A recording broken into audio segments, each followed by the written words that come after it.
Hi friends, my name is Sarah Stark and I am playing Queen Edith Tantry in Blue-Eyed Hag. And I'm going to give you a little sneak glimpse into my process as an actor. So we always begin with a blank page and then we end up with something like this. I'm going to talk to you step by step kind of what I do. And I tend to do this for all of my roles. Hello, my name is Sarah Stark. I play Queen Edith in Blue-Eyed Hag, and I'm going to give you a peek into my process as an actor.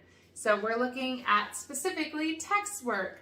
This is what the end product will look like. First of all, I print it out so I have all my lines on this beautiful, clear, spacious white page.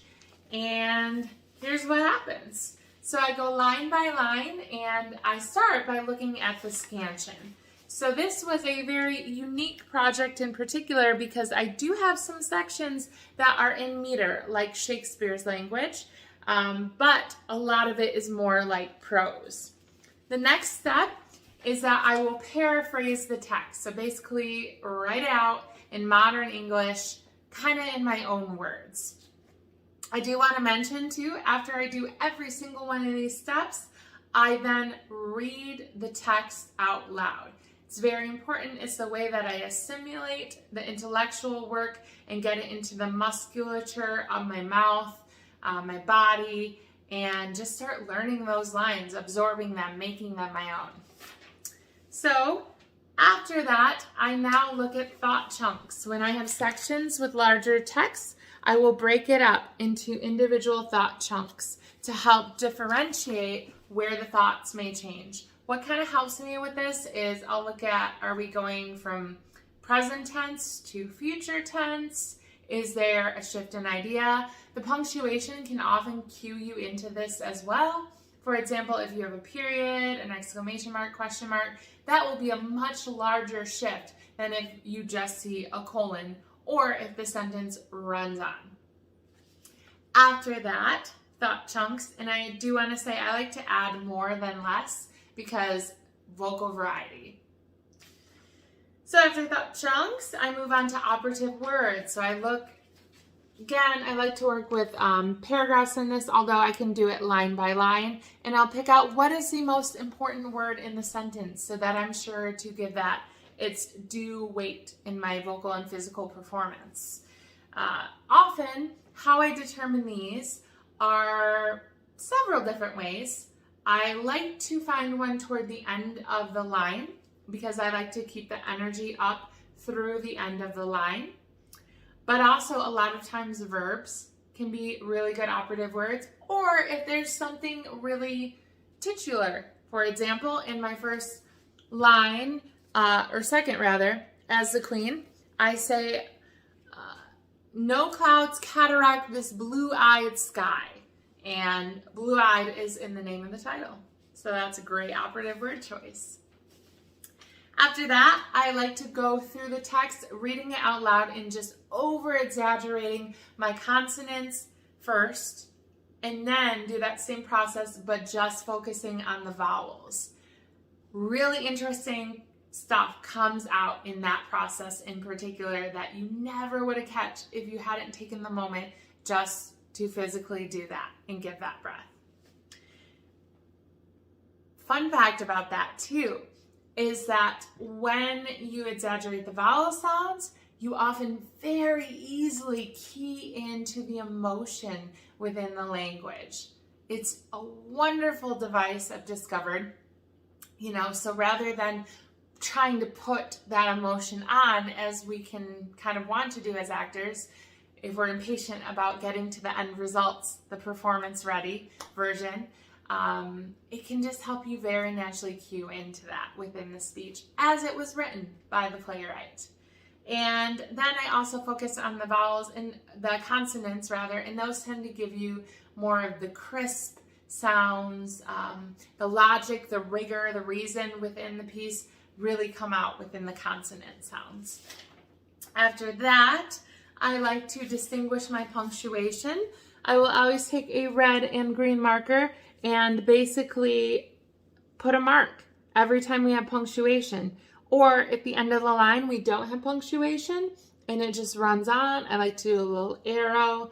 And of course, bigger stops for periods, exclamation marks, question marks, rather than commas, semicolons, dashes, that type of thing. And then I like to get up and physically walk those out, doing a big turn on the big ones and doing small turns on the little ones, or just keep my body moving if it's a run-on. That really helps you get a sense of how the character's talking and what their state of mind is, and physicalize that within your body. After that, I like to determine my antitheses within the text, right? Because I really want to be able to bring those out for comparisons. And sometimes, you can kind of get creative with that process. It might not be an obvious one, but you can still make it happen. For example, I hope the prince be not one. Not a direct one, prince and one, but I'm definitely distinguishing them within the text. So I would choose that as an antithesis to play, to add variety. Also, at this point, I like to determine rhetorical devices. So kind of what are those patterns within the speech? Are there metaphors, similes, alliteration, allusions, all those fun things. After that, I like to determine what is the build. Kind of think about it as like walking up a ladder or a flight of stairs. How is the energy building within text? This is especially important in long chunks of text, such as monologues.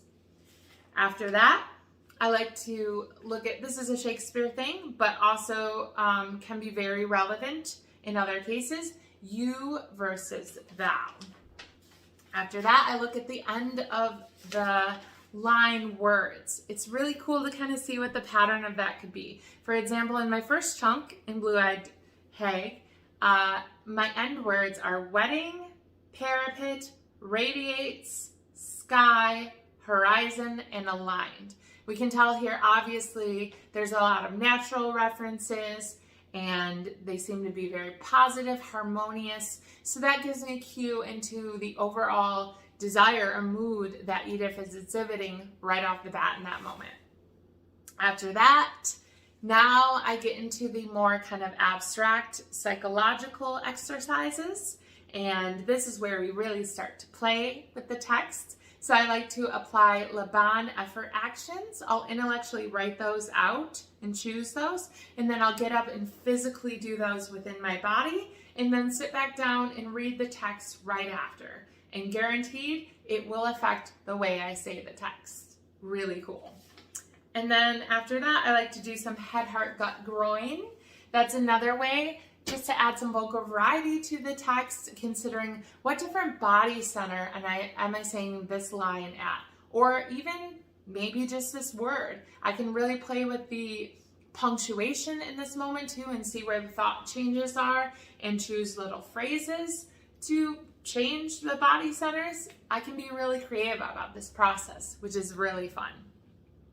So that's the basic stuff. The only other thing I do is I gotta add my Stanislavski elements as well. So this is something that comes out a little more in rehearsal process too with other actors with Pigeon Creek, but we like to look at what are the beats within the text, the units, right? We establish that kind of right off the bat.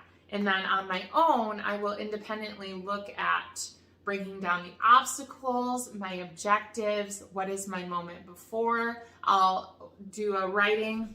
As you can see, there's a bunch of it on here about my prior relationships with all the characters that I interact with as the queen within the play. Try to, specify all of those. I do my given circumstances. I write that out, who, what, where, when, why. And a big one for me too is substitutions and magic ifs. So in particular, there's something within the play, the baby, right? There is a baby being held by Edith at one point in time. Obviously, we don't work with a real baby. So I want to imbue that prop with life as if it was a baby. So substitutions can really help me with that process. And the magic if is kind of, if I were in this situation, what would I, Sarah Stark, as a person do, as opposed to Edith, the Queen of Tantry. So again, that's a very brief glimpse into my overall process as an actor. Thank you for listening. I hope that you come join us and see the performances of this fabulous world premiere play. I guarantee you it is a very fun romp you won't want to miss out. Thank you, and stay in touch with PigeonCreekShakespeare.com. And also, you can find out more about myself on my website at www.sarahstarkactor.com. Thanks.